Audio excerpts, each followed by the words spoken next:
our biggest question, I think, about the royals. Why are you putting up with this? Why do you give them your money? And like, what is the deal? Reason number one is that we have been brainwashed.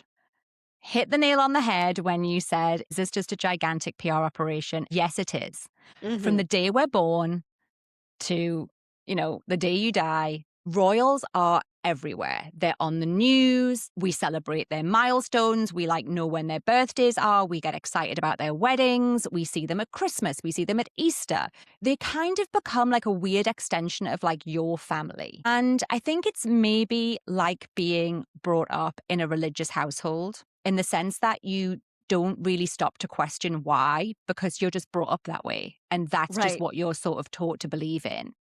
Right. And they're also everywhere. So there's daily reinforcement. The postal service here is called the Royal Mail. You Mm-hmm. put a stamp on a letter and it has the head of the monarch on it, and you put it into a red box that has the crest on it. They're on banknotes.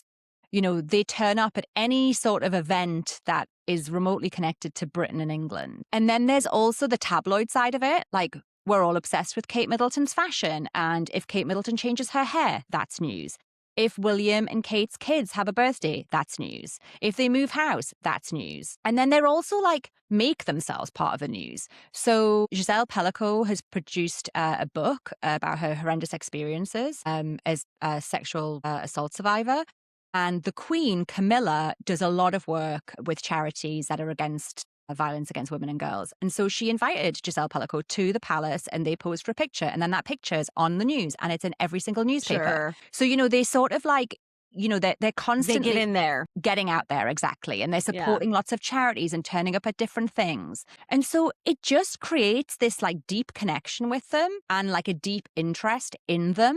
And it's quite hard to avoid them. And you then just sort of accept that they're part of our lives. And it's almost a failure of imagination to think of life without them.